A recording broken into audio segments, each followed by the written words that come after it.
Hi guys.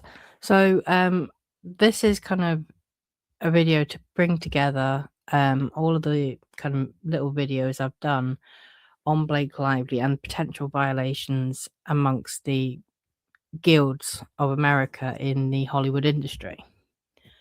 So this is specifically to look at Blake Lively, and my videos have kind of talked about 3 guilds in particular where I think that there is evidence of violation of rules. For Blake Lively as a member herself, that would be the PGA and SAG-AFTRA. And then I believe that she kind of was the causation for the violation of Justin Baldoni's rights under the DGA as a DGA member. So we're gonna now just go through all of that and have a look and kind of bring it all together, really. Okay, so when people hear about behind-the-scenes drama on a film set, they often imagine creative disagreements or personality clashes. And there was a little bit of that. There was, absolutely. You know, Blake Lively had her vision, Justin Baldoni had his. He is the one that had the authorization, basically, the authority to bring his vision to life. She did not. So she manipulated her way into creating her own cut. Now, there's definitely personality clashes. They are worlds apart in terms of, the type of people that they are. Blake Lively, Ryan Reynolds, and many of their friends, what we've learned about them is they're not particularly nice people, actually, and they seem to look down on people who are, what society would consider nice. So there was some of that. I think now we know what we know. When I go back and I think about Judge Lyman and his order dismissing Wayfarer's complaint, and he kind of framed the extortion as, well, it was probably hard bargaining. No. I'm kind of, in my own mind, my own opinion, is that's not hard bargaining. If you're holding someone hostage, if you're practically putting a metaphorical gun to their head to say, you do this or I will destroy everything you have worked for, all this money that you put out will just go to waste, then that is not hard bargaining. So I'm sincerely hoping that Wayfarer will appeal. I really do, because the evidence is there. So let's continue. So the allegations in Wayfarer's first amended complaint, which is what I use predominantly here, they do go far beyond that. So let's look at that. Now, according to the documents, Blake Lively's conduct didn't just create tension. As my videos kind of did show, it violated the rules of 3 different Hollywood guilds. SAG-AFTRA, which protects actors, that's the acting guild. The DGA, that's the Directors Guild, and they protect the directors. And the PGA, which protects producers and the integrity of producer credit. Now, each guild has its own kind of jurisdiction, its own rules, and its own enforcement powers. And in my opinion, which I have to say to make sure I don't get sued, because this is my opinion, and I have been very clear in each video, there's no evidence Wayfarer are going to do anything whatsoever. It's also, just to make it clear, it does not need to be Wayfarer that raises any kind of complaint with any of these guilds. Members of the public can do that too. If they feel strongly enough to write a letter and, include evidence that is publicly available on the court docket, there is literally nothing stopping them. I'm not telling people to do that, but I'm saying it doesn't, this does not need to wait for Wayfarer either, though, in case anyone is getting frustrated, like, well, why aren't Wayfarer doing anything? They actually don't need to do it. I could do it. You could do it. So, yeah, so I used the first amended complaint mainly the timeline actually, because that is just so useful. It gives a lot of information. Then you can go back, look at what text messages we now have thanks to the unsealing. What do we know was said to WME? What was said to Sony? What was going on between, various people and organizations? What was the threat of the day there? And we now have a lot of information that is actually backing that up. So that was my document of choice, really. And as far as I'm concerned, it shows that Lively crossed the boundaries of all three guilds. 3 guilds and 17 violations in total. So SAG-AFTRA, what do? They protect actors from retaliation, humiliation, and unsafe conditions. They have quite stringent anti-harassment and anti-discrimination policies. They are also who Lively could have gone to, had she genuinely believed that she was sexually harassed. They would have come in and shut the entire place down. And I've actually gone into quite significant detail further on about the kind of enforcement powers that SAG-AFTRA have. So most of them will not actually apply now, because we are now past the production of the film. But it gives you a kind of idea of the kind of things that SAG-AFTRA could have done had Lively raised a complaint at the time of filming. This is what would have happened, and then you can see for yourself then, how seriously it would have been taken. And then we've got the DGA. They protect the director's creative control and authority. And the PGA is far more limited than the other guilds. They protect the producer credits and authority.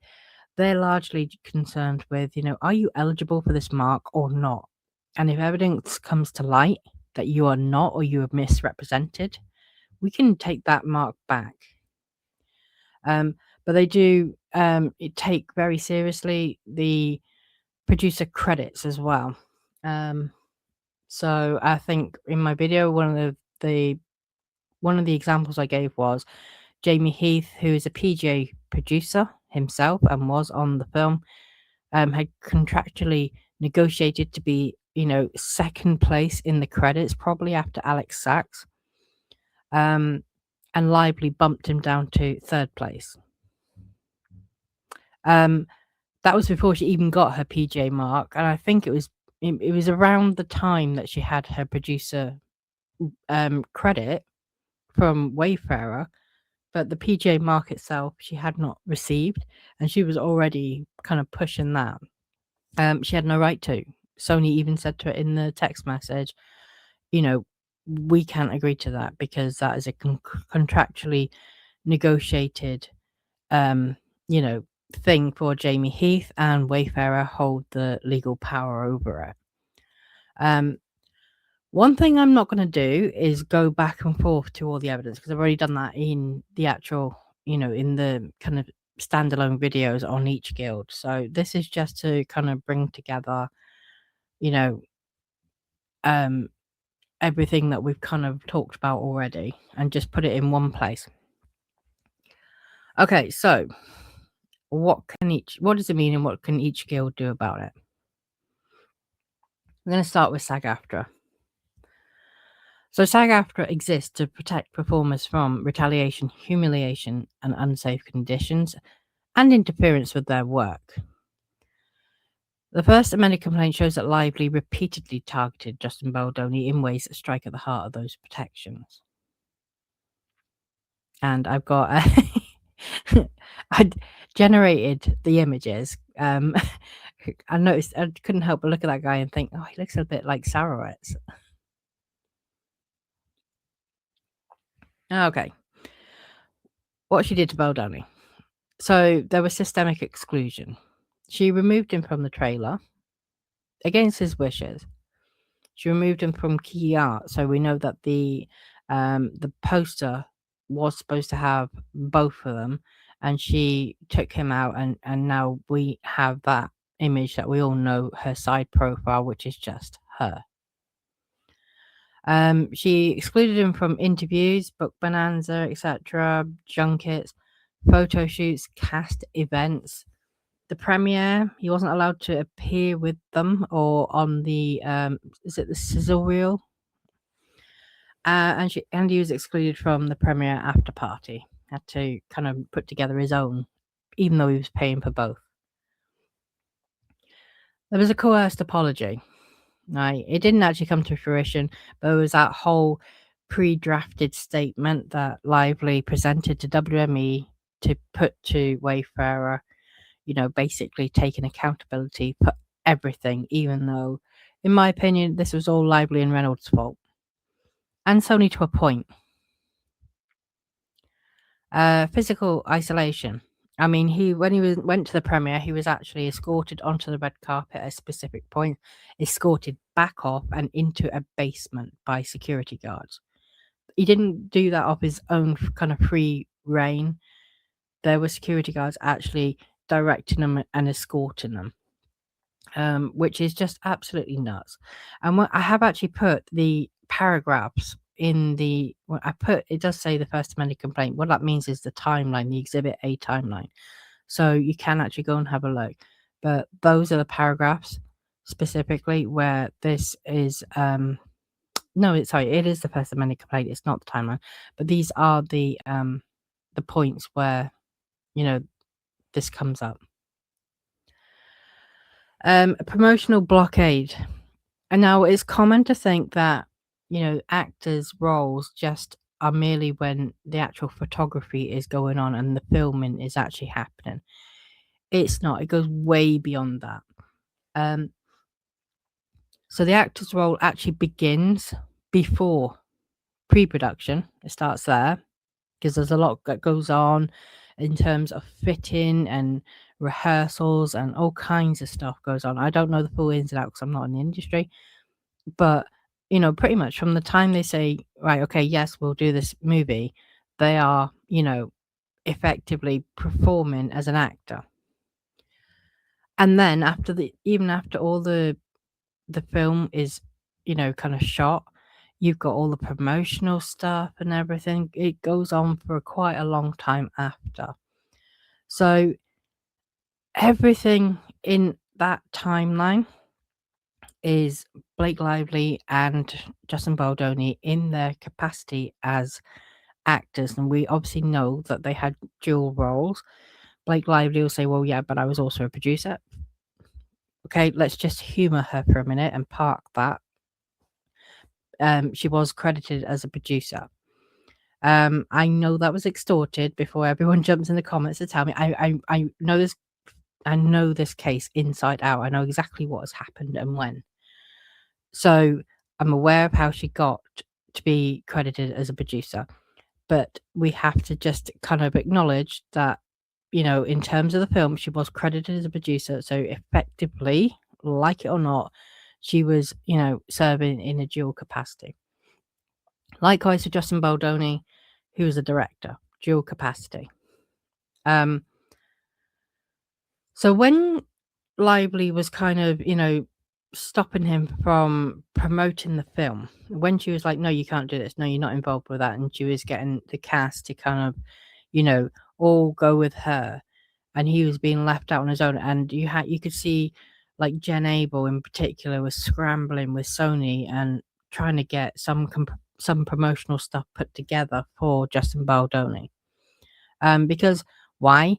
It would have looked terrible. It would have looked awful if the lead male actor was not appearing in promotional stuff, and it did cause a stir. And that's, if you imagine, right, all the times that Blake Lively said, oh, well, let me in the editing bay or I won't promote the film. Give me a producer credit or I will not promote the film. Write me a PGA letter or I will not promote the film. Now, if you imagine, right, the buzz that Justin Baldoni caused because he was not included. He didn't cause it, but the fact that Justin Baldoni was not included in the promotional stuff along with the rest of the cast, right?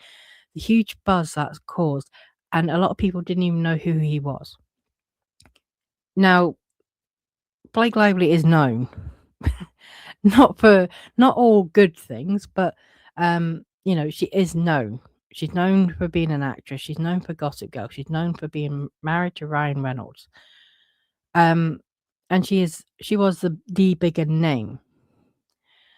If she had, if the world had watched her not appearing in promotional stuff, that would have been, it would have caused the same buzz that kind of occurred with Justin Baldoni not being in the promotional stuff, but it would have been kind of amplified because she is the biggest star. So that's a visual, really, of the kind of threats that she was leveraging. And Wayfarer were acutely aware of all this. That's why they had to give in to a lot of her demands. It would have killed the film. So, yeah, by refusing to allow him to participate in things, she was effectively blocking him from performing his promotional duties as an actor. And then there was just like a final part. There was also a rule in the SAG-AFTRA membership rules. It was actually Rule 8 where actors are not permitted to travel with studio equipment. And by taking the hard drive to book Bonanza, which was also against the wishes of Sony and Wayfarer, Lively also violated this rule. I won't focus too much on that because, again, it's not really what I want to look at. What I want to look at is, any violations in terms of one SAG-AFTRA member to another. And I'm looking specifically at Lively and Baldoni. So, why do SAG-AFTRA violations matter? Well, firstly, let's look at the actual rules. Core protections. These violations strike at the heart of union protection. So Rule 2A deals with failure to comply with workplace safety protocols. And it's probably easy to sit and assume that workplace safety is like,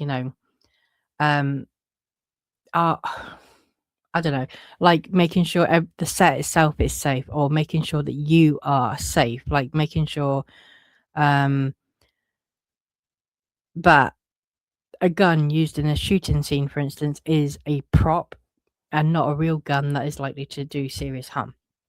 That's not it. Behavior also counts towards safety. We heard Lively say several times over, well, I needed the 17-point list of demands to come back to a safe set. And what did Justin Baldoni do? Well, it was the great crime of calling her character's wardrobe sexy. That, in her mind, deemed the set unsafe. So it is about your behavior and interactions with your colleagues. And this, I have to say, right, these rules apply member to member in terms of a workplace. They are not like, unless they're co-stars, it wouldn't apply in everyday life just because they're both like members of the same union. If Ryan Reynolds and I don't know, Tom Cruise had a falling out, they're both members of SAG-AFTRA. Unless they're on the same film and they're being shitty to each other, it doesn't matter if they're being shitty to each other, outside in their normal everyday life. That would not trigger a violation of rules. So this is conduct in the workplace environment towards co-stars or fellow members. That distinction is really important. So failure to comply with workplace safety protocols under Rule 2A does include, like the way you speak to people, the way you treat people.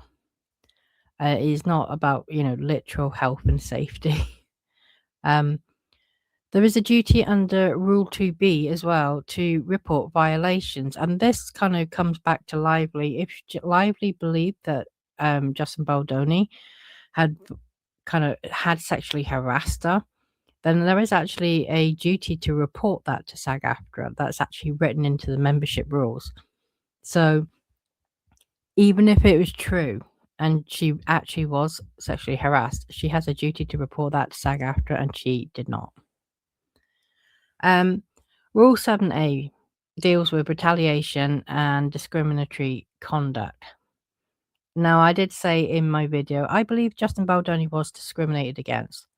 I picked specifically on gender because there was that text thread between Jenny Slate and Blake Lively, both SAG-AFTRA members, by the way, where they were talking about, their sex lives and things, and they were sort of saying, I think Justin Baldoni had simply made a comment or reacted to a conversation because they were having the conversation, in his presence. So it wasn't a secret or something that was just girl talk, that he had no business interjecting into. They were having the conversation in his presence, in his earshot. And, I think he kind of reacted from what I remember. I don't have it in front of me, but, they were kind of like then texting afterwards going, oh my God, what a creep. For saying something that was similar to what Jenny Slate was saying herself. But Blake Lively was like, well, there's a safety with women. Men can't do it, but girls can. And to me, that's discriminatory. They're discriminating him for being a man. And gender sex discrimination, it runs two ways. It largely does benefit women because women are usually the ones who are overwhelmingly discriminated against because of their gender. So, but it's not absolutely intended for women only. It does work for men too. And for me, I felt that they were discriminating against Justin Baldoni. People in the comments kind of lit up a bit. It's like, oh my God, yeah. And don't forget, they discriminated his looks, about his nose and various things. They discriminated against his religion, calling it a cult. Absolutely. Yes, they did. There have been multiple kind of, discriminatory conduct that we could probably point to for sure. But I was just picking one where I had a easy and quick to go to example in front I could bring up on the screen and say, look, this is discrimination. And any retaliation as well. So if Justin Baldoni says, no, I don't want, I'm not happy with this or I'm not happy with that, or raises a concern, then Lively is not to retaliate. She knows this. This is what she's been screeching for the last year. And we looked at all of that. Rule 7B, threats and intimidation. Again, when you're not allowed to threaten someone. So, like when they did their pre-prepared apology statement, for Wayfarer, when Lively and Reynolds asked WME to give that draft statement. Okay, it was after the premiere, but they were still in kind of promo period, so they were still in their capacity as actors.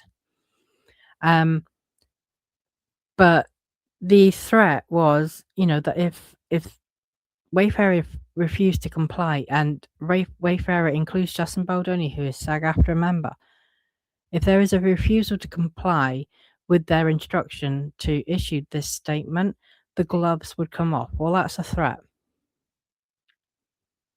And all the way through, like, if I'm not gonna go to the premiere with you. Otherwise, I'm not going myself. And the author won't go, and the rest of the cast won't go. These are threats. So, definitely that's hit that. And then obviously, I put rule 9. It's actually rule 8. Is it rule 8? It might be rule 9. Okay, so it is rule 8, and I've changed that. Sorry. So yeah, rule 8 is about the studio equipment. That is the hard drive being, hijacked by Lively, taken on a plane over to Texas and shown at Book Bonanza. The hard drive contained raw footage of the film. It was not finished. And And the problem with that is it is not permitted under Rule 8. It's a problem anyway. It create that in itself violated DJ rights for Justin Baldoni, which we'll look at. But just there is a rule in there that does actually prohibit that and liably violated it. Okay, so I wanted to look heavily at SAG-AFTRA's enforcement powers. So these are they. One of the first things they can do is open a formal investigation, and they can open the case based on a member complaint, look at the evidence that's submitted, and conduct a union initiated review. And that would include interviewing witnesses, reviewing messages, emails, and communications, which is kind of what we've just done. They can also have a hearing before the national board or a disciplinary committee, which can require members then to appear, testify, provide documents, and respond to allegations. There is actually as well, Rule 3 states that it shall be the duty of every member, when requested by the union, to appear and testify at any arbitration hearing, any hearing of charges against a member, and at any other hearing conducted by the union or by any committee or tribunal appointed by the national board. So Rule 3 specifically infers an obligation to comply with the union in terms of any hearing or arbitration. And that includes appearing and testifying. So there is that. Okay, Rule 7. So a finding of abusive conduct under Rule 7 is a possibility, and Rule 7 is the court enforcement mechanism. If SAG-AFTRA finds a violation, they can impose sanctions. Then we go nicely into sanctions. So disciplinary sanctions. There are graduated penalties. So it's like step 1, it might be like I'm trying to think of okay. In the UK. So the first step might be like, I don't know, a £50 fine. Then the next, step 2 might be a £100 fine, and they keep going up and up and up. And then they'll look at the severity. Is it the first infringement, etc.? And they will make decisions on that. So there are a range of penalties that it can impose on a member who violates Rule 7. It can issue a written warning or a reprimand, which is a formal letter which is placed in the member's file. It can request mandatory training or counselling. Now, this is often the case in harassment or retaliation cases, and this would this is something that could potentially apply. It could, say, right, you've got to go to, the sexual harassment meeting or something like that. It can issue a fine. So there is the option for monetary penalties. They can also suspend membership privileges, which includes loss of voting rights, loss of committee eligibility, and loss of ability to run for office. Members can be suspended from the union. So that's a temporary removal. It's usually reinstated at some point. Or the most serious, they can be excluded from the membership altogether. That is incredibly rare, but when conduct is severe, retaliatory, or abusive, it is used. One of the other things SAG-AFTRA can do is notify the members' representatives. That could be the employer, the production, other unions as well, such as the DGA or PGA, talent agencies, etc., managers. And that's especially relevant when conduct affects a production. They can do referrals to other guilds as well, such as the PGA and DGA. So if the conduct overlaps, and this is probably going to be a bit relevant here, if the conduct overlaps with directing authority, producing authority, workplace safety, retaliation on set, SAG-AFTRA can refer the matter to the DGA, the PGA, and the AMPTP and the production company. So the AMPTP, by the way, is the Alliance of Motion Picture and Television Producers, and they represent, the American entertainment companies in collective bargaining with unions. Okay, so yeah, and as I say, this is extremely relevant. The ability to refer to other guilds is extremely relevant in Lively's case because her conduct crossed into directing authority, producing authority, retaliation, and coercion. And then finally, protection for the targeted member. SAG-AFTRA can also take action to protect the member who was harmed. They can monitor the production, intervene with the studio, ensure safe working conditions, ensure non-retaliation, provide legal support, provide workplace advocacy. So can we all bear this in mind, right? This is something she could have gone to SAG-AFTRA if she thought she was being sexually harassed, or anyone else. She's, oh, I'm doing all of this for, to keep the set safe, keep the cast safe.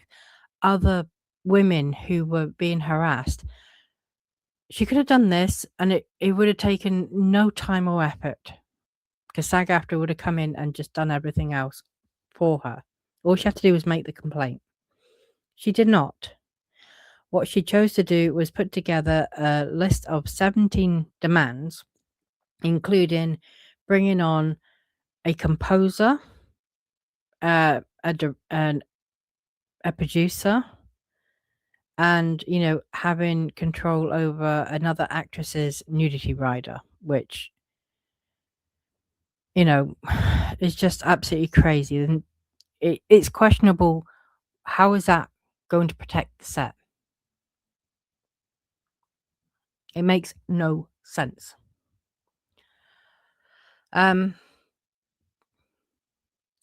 So this is so going in and doing these things, monitoring production, intervening with the studio, ensuring safe working conditions, ensuring non-retaliation, providing legal support, providing workplace advocacy. These are all part of SAG-AFTRA's, duty under Rule 2A and their safety protocols. And make no mistake, SAG-AFTRA has real enforcement power. So had Lively gone to them, she would have been taken seriously. The production would have been shut down until, and Wayfarer would have been issued with a list of things to do and not do.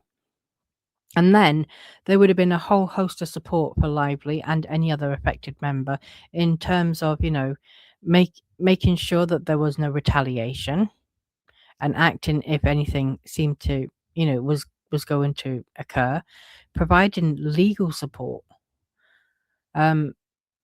I mean, let's not forget, Lively did actually have attorneys working for her, and instead of the 17-point list, she could have issued a cease and desist, and she did not. Okay, now I'm going to go on to the DJ. So, director rights overridden. Blake Lively was not a director on It Ends With Us. But the First Amendment complaint does show that she repeatedly overrode Justin Baldoni's rights as a director, violating the DGA's most fundamental protections. Now, when we go into this, we have to remember a couple of things. Blake Lively is not a member of the DGA. She is not a director, and she was not a member of the DGA. Justin Baldoni was a member of the DGA. She was putting a lot of her demands through Sony.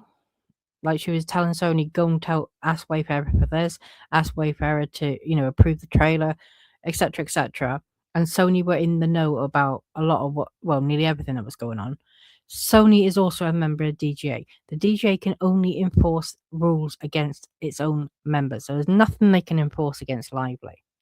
So if technically, to be really technical about it, she hasn't actually violated rules. She cannot, because she's not a member.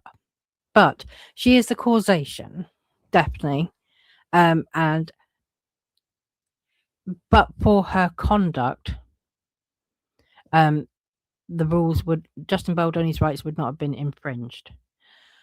However, I maintain, Sony definitely enabled her and kind of facilitated a lot of her crap, and they are DJ members. So I did a video, well, I did two actually, one on Lively as a non-member and one on Sony as a member. And we looked at the different kind of, paths that the DJ could go in terms of, what happened here, where Sony and Lively were kind of, I don't want to say they were working together. I haven't got that far. There's just not enough evidence that, Sony may well have been being threatened itself, and we do know that there were external pressures as well. They had people writing into like to Tim Rothman, the CEO of Sony, and interesting fact, when I first looked at Matt and Lucy Damon, like that revelation by Lively in her text message to Taylor Swift, that Matt and Lucy Damon had written to Tom Rothman to ask him to approve her cut.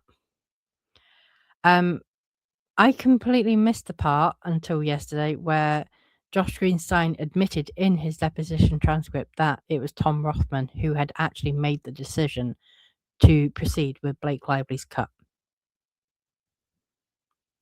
So that's news for everyone.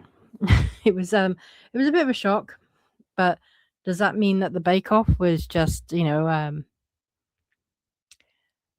it was just to give the appearance of, they were doing everything by the book and, granting Wayfarer their contractual right to a Bake Off, but in reality, the decision was already made behind the scenes? I don't know, but I'm going to speculate. So, and as I said, I say it all the time, nothing surprises me. Nothing surprises me. I think every time I think I've seen everything, I see more. Okay, so let's go into the DJ. She's in directorial control. So she took over the editing room. Again, all the areas in the First Amendment complaint is there. Took over the editing room. She supervised editors and created her own cut of the film. And in my video, I made very clear the director has you can only have one director. That is, a rule.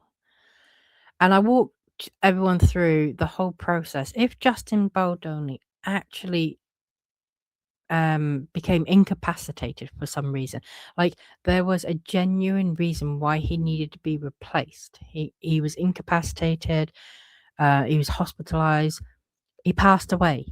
Any kind of real reason why he could not continue in his role as a director, there is a whole process that Sony would have had to go through to name another director, which would have been one person.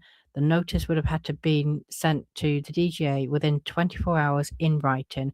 You can't just, have another director, or you can't just say, right, okay, he can't do it, someone else do it. It's so tightly regulated that you can't have, people just popping up as a director whenever they feel like it. Now, that is because protecting the director kind of creativity and authority is so important. And the director has creative authority over every decision. Every single decision. No one can start making decisions without his supervision and without his approval. And I'm saying his because obviously I'm talking about Justin Baldoni, but in general, male or female, everything comes down to the director. In the post-production control, she replaced the composer and supervised things like sound mix and color timing. We know this from her email to Sarah Rule. She says, I've just been doing this and I'm going over to do that. We know she replaced the composer. She has no right to do that. Absolutely no right to do that. Marketing exclusion. Marketing is, whilst it's covered under SAG-AFTRA, as what the actors do in terms of marketing, every part of the marketing is also part of production, so to speak, like it's post-production. And the director has creative authority over that too. Well, she removed Baldoni from the trailer, from key art, marketing campaign, banished him from the premiere. And just to be very clear, the only person who is or has any entitlement to attend a movie premiere, the only person who has that automatic entitlement is the director. No one else has it. They will obviously be invited, stars, cast, crew, you know, talent agencies, production companies, etc. They will obviously get an invite, but the only person who has an automatic right of entitlement to attend a premiere is the director. And shadow directing, right? So she acted as a second unauthorized director. DJ's fundamental protections. So editing control, only the director controls editing. Post-production, only the director supervises post-production. Marketing, only the director has marketing consultation rights. Premiere access, only the director has premiere participation rights. And then there is a one director rule, can only be one director. That is in a couple of places, actually, in Article 7 of the DJ rules. Lively's conduct violated every one of these principles, but as a non-member, action cannot be taken against her directly. It can against Sony. So what can the DGA do? Well, they can issue directives at Sony. It's going to be hard. Some of this is not going to be applicable now because we're so far past, but had this come up at the time, they could have ordered a corrective marketing. So, they could have basically said, right, go back, redo all the marketing, and Justin Baldoni, directs how that goes. They also could have enforced the one director rule. Again, we're past that point. What they could do though now is restore the director's cut. So Justin Baldoni, in theory, could order that he goes back in, recuts the film into his version of it, and then releases his own director's cut. They could also award damages. So, it's important to note as well, the DJ takes shadow directing extremely seriously. It does not like it. And in my opinion, the First Amendment complaint describes exactly that. And she even says so as well. And again, that email to Sarah Rule, I think, is going to be her downfall. I think that's going to be one of the biggest issues that's going to hit Lively, is that it's going to keep coming back. Because in that, she literally says, the studio took the film from the director. Well, that puts the studio in hot water. Did they notify the DGA? And we know they didn't take the film from the director. She says they asked me to make a cut and redo everything. They did not. We have already seen the text messages between Sanford Panich and Ange Giannetti where they're clearly talking about Lively, and she had falsely accused Josh Greenstein of a fake screening and was using that to demand her own cut. Those were the words. She's going to demand her own cut. That does not sound like Sony were asking her. So that email is going to be a problem. But yeah, someone could send that email to the DJ and say, hold on a minute, your member Sony just took the film from Justin Baldoni, the designated director, who is also a member, by the way. Did they notify you that they'd replaced the director? Did they notify you that Blake Lively is now the director? No? Oh. You might want to do something about that, because that's a rule violation. Now we get on to the producer credit, and I know when we're talking about Blake Lively, this is one of everyone's favourites. Why? Well, because she got a mark that I think the majority of people do not agree she should have had. So, producer credit and authority. The PGA protects the integrity of producer credits and prohibits false, coerced, or improperly obtained producing authority. And this is going to sound familiar. So why does this matter? The PGA mark is earned. It is not claimed. It cannot be bought. It cannot be extorted. Producer authority is contractual. It's not seized. And displacing actual producers violates the guild's core standards, especially when those other actual producers are PGA members too, as Alex Sachs and Jamie Heath were. So, what she did? Well, she seized producing authority she did not have. She used threats to consolidate control. She displaced the actual producers. And then she successfully attempted actually, to obtain a PGA mark without performing the required duties. Now, technically, and as Wayfarer kind of say in their own letter to the PGA, technically, she did do this, that, and the other. The key difference here is she was never asked, and it was not wanted. It actually caused a lot of headaches for people. It cost a lot of money added to the budget. It meant appending things. Even the very first thing was changing the location. That's problematic. That's a much bigger problem than people actually realize, because you've got everything in place. People know where they're going. You may have hotel bookings and all kinds of things all ready to go. You've got a set. You've likely had to apply for a lot of permits. You've now got to rearrange all of this stuff. It's a mammoth task, and you may have paid deposits that you can't get back, or full fees that you can't get back. Like when she replaced the composer, the original composer still had to be paid for his work, even though his work was not being used. And then there was a bill then for the new composers. So changing things like this is significantly problematic, and Wayfarer and Sony were jointly kind of footing the bill for all the changes that Lively kept making.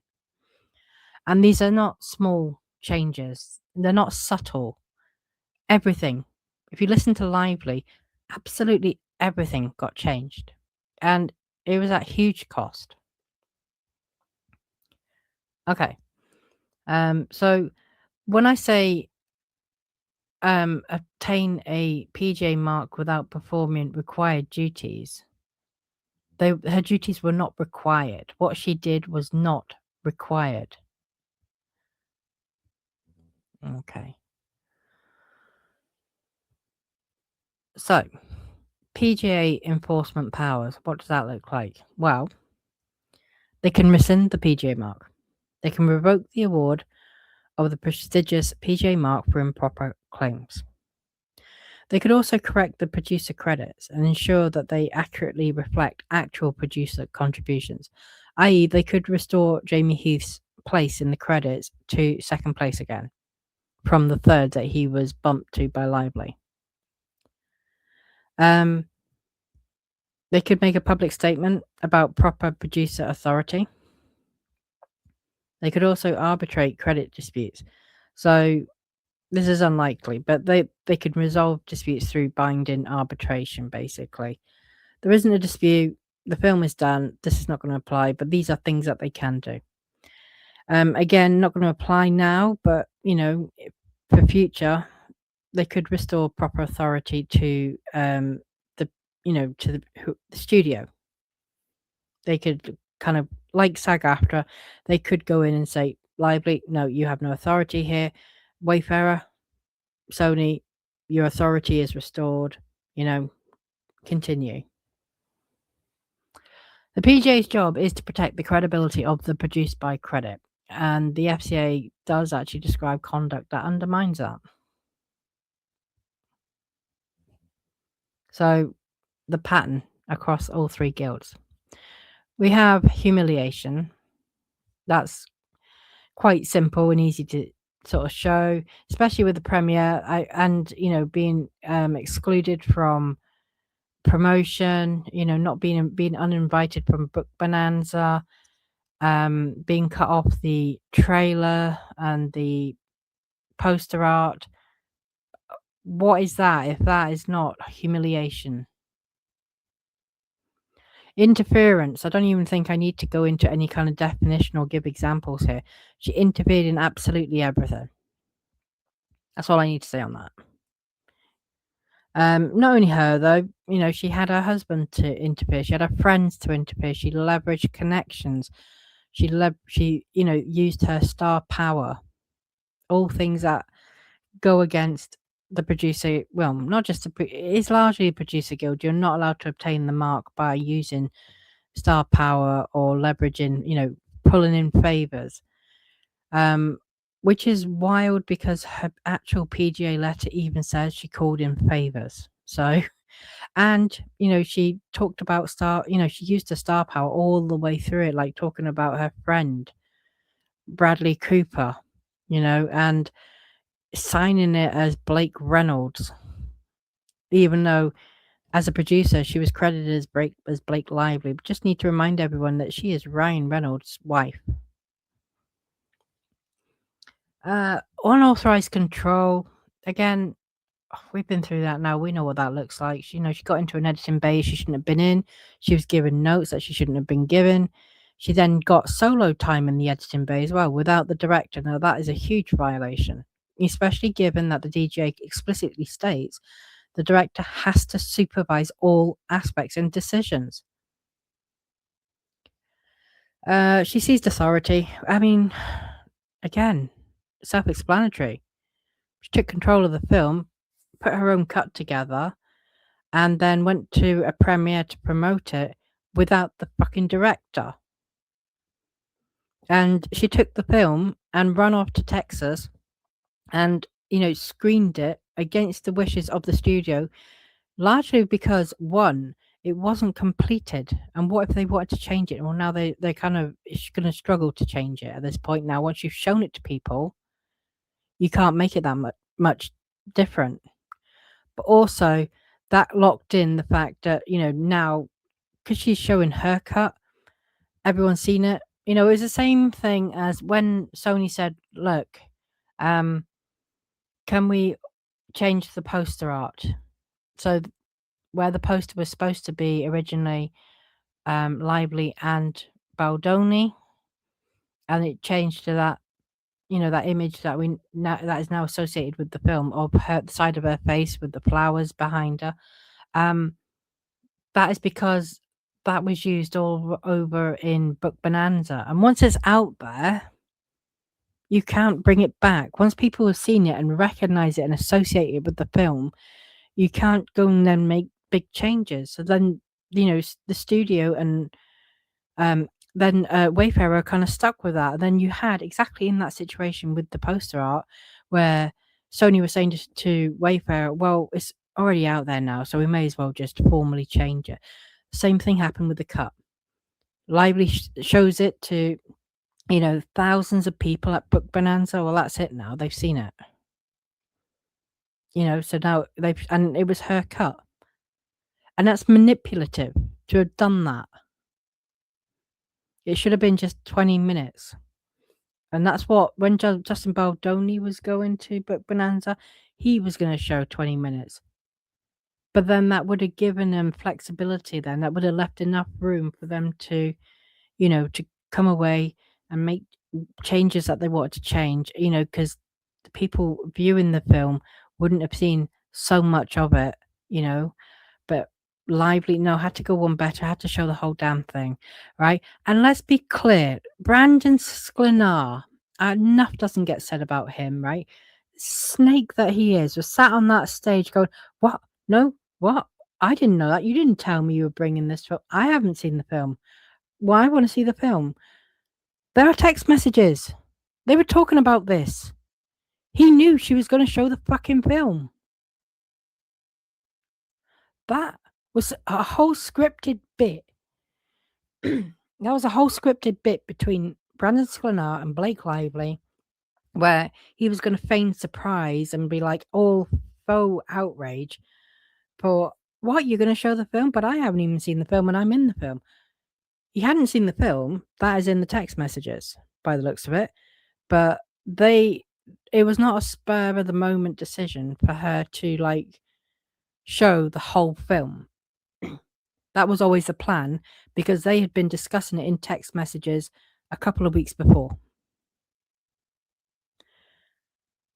So that's what season authority looks like when an actress can pick up a hard drive of entire raw footage of a film, travel across the country with it, and play it to an audience against the wishes of the two studios who are, financing and facilitating the production of the movie, against the wishes of the director. That's what season authority looks like. And then there was retaliation as well, like, well, the gloves will come off. Threats like that. I won't promote your film. No info she'll tank the film. Blake Lively is a Nepo baby. She was born into the industry. Her parents are both part of the industry. She's married to Ryan fucking Reynolds, for God's sake, Look at all her friends, like Bradley Cooper, Matt Damon. She's been in it long enough and around people who know it inside out. Sean Levy is a godfather to her kids. She knows how it works. She knows that if she does not promote the movie is going nowhere. It's a waste of everyone's time and money. And that's what that looks like. Which is why I come to this conclusion. This was not a creative disagreement. It wasn't. It was a multi-guild breach, the kind of conduct that Hollywood unions were built to prevent. The pattern is consistent across all three guilds. It's systemic violations of fundamental protections that each guild was established to enforce. So, and we've looked, at length at what each guild can do. But just to summarize again, SAG-AFTRA can demand damages, they can implement safety orders, and they can issue corrective publicity.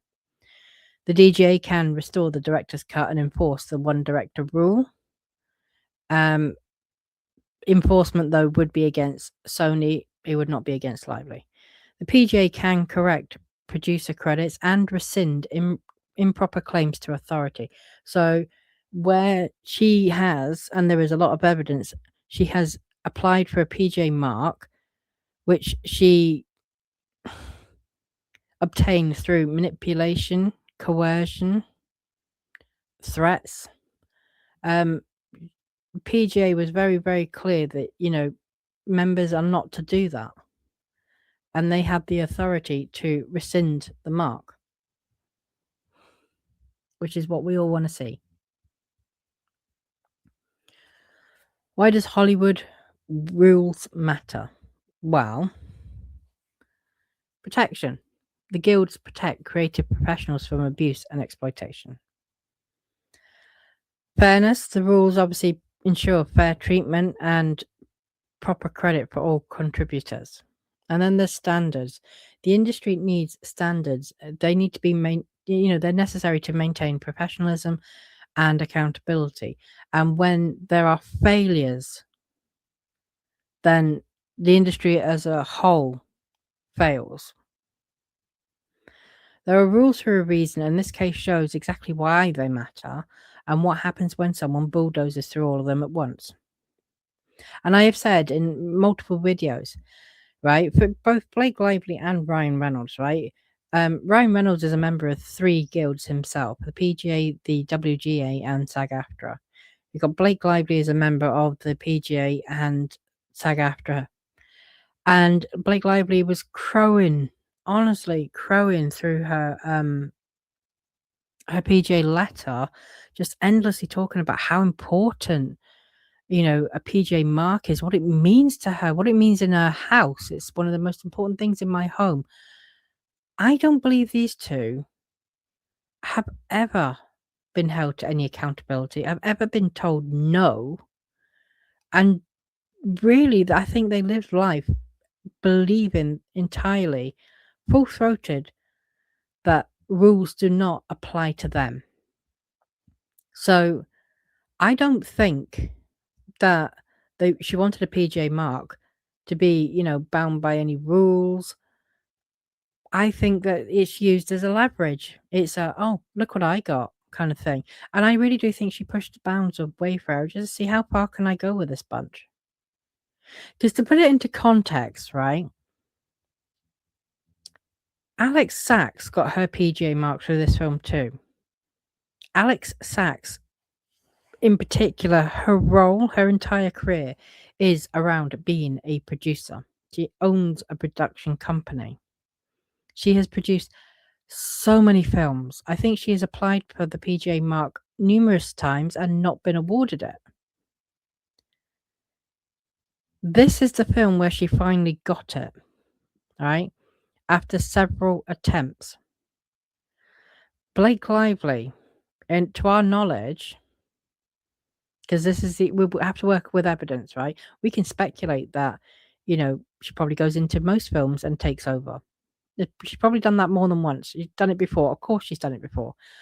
I know deep down she's done it before. She's admitted that she has done this before, but without the actual evidence of what film and what she actually did, it is hard to kind of say what that looks like. But in terms of this film, right, this is her first producer credit, and she got a PGA straight away. Jamie Heath has produced a few things too, and this is the first. This is like he got his PGA mark on this film. He hasn't got it for anything else. And that's where I think, that is not what the industry is designed to do. It is not designed to, give producer marks to people who are not honestly doing the work. And what's the point of having the Directors Guild? What's the point of having rules to protect a director and the creative authority when an actress can come in and basically blackmail her way into taking over and excluding the director? And, Sony will allow that and not challenge it.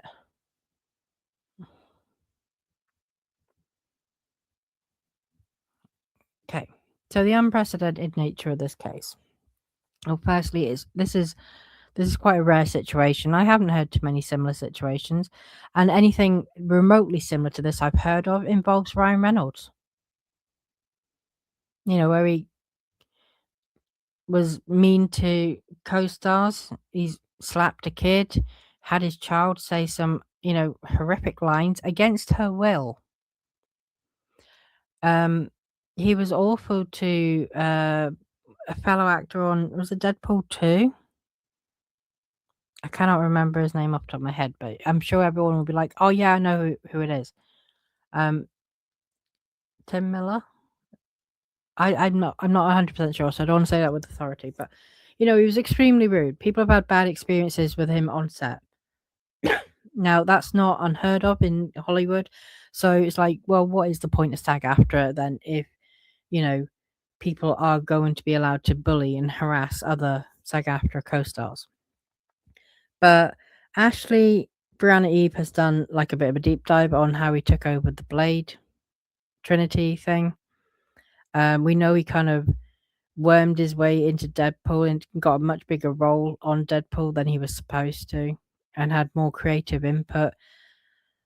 So, yeah, where have I heard kind of like-for-like stories? It all seems to be coming from the same household. But that's just what I've heard. I'm sure, people may know other stories of other actors, other films, and, I'd love to hear about them in the comments, and I'll go and look into them.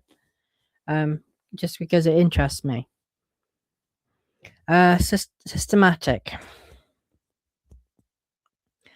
Multi-guild. And they are comprehensive violations. So it's quite rare to see violations across all three major guilds in a single production. The systemic nature and scope of the alleged conduct make this case particularly significant for the industry. And then to kind of bring this to a close, my key takeaways. So 3 guilds and 17 violations.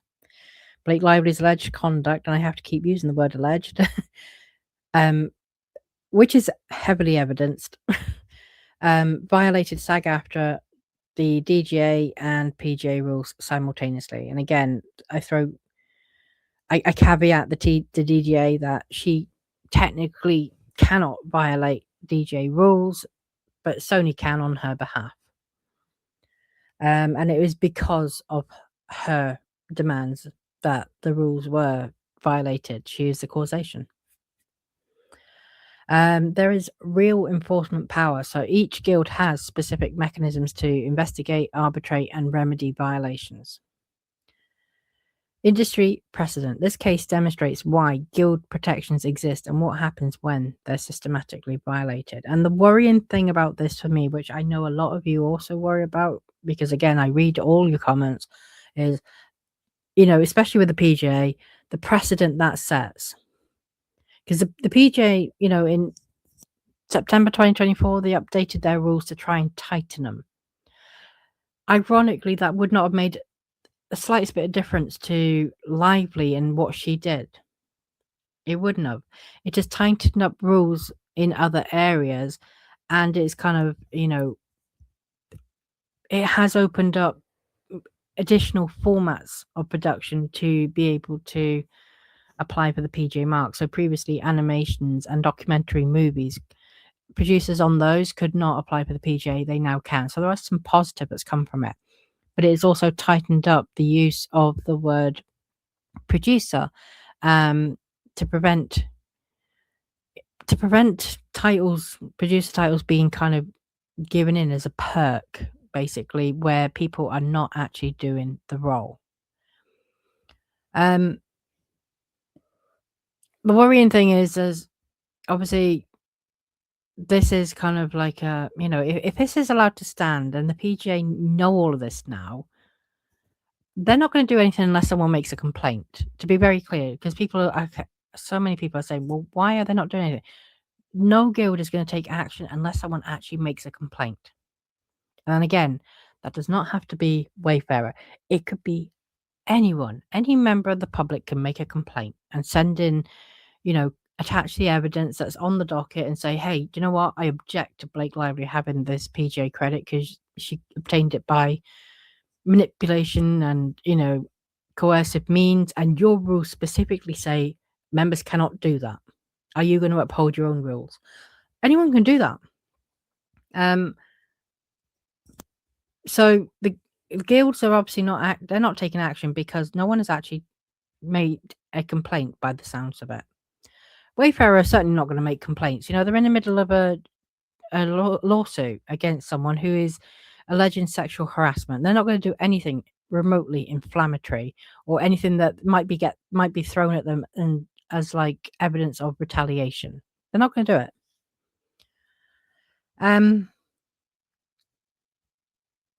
But obviously, it just devalues the whole mark for the PGA in particular if someone is able to obtain it by those means. And I particularly don't like it, and I know a lot of you guys don't like it either. So would I love to see action taken? Would I love to see someone write in and say, hey, you need to rescind this? Yes, I would. The petition is not going to work. It needs to be a dedicated complaint. It needs to go to the right person or the right department, and it needs to kind of explain exactly why Blake Lively should never have been awarded the complaint. It needs to detail her conduct and her misbehavior, and then it needs evidence as well. You cannot just do a blanket kind of petition and say, hey, this woman should not have had it. Can you take it back? They need to know why. So that's why that's not happened. Okay, I am going to stop there. I hope this has been helpful for people. I will do something very similar as well. Ryan Reynolds is a member of 3 guilds, as we said, the WGA, the PGA, and SAG-AFTRA. I've looked at the WGA. I will probably do something similar to look at what he has done in terms of any violations. And I know people want to know where we land with the whole nice pool of it, and the fact that he is a SAG-AFTRA member, as is Justin Baldoni. So I will do some videos on all of that, I think, because it doesn't seem to be much going on the docket at the moment. So yeah, something gives me something to do. All right, guys. I'll be back soon with something else.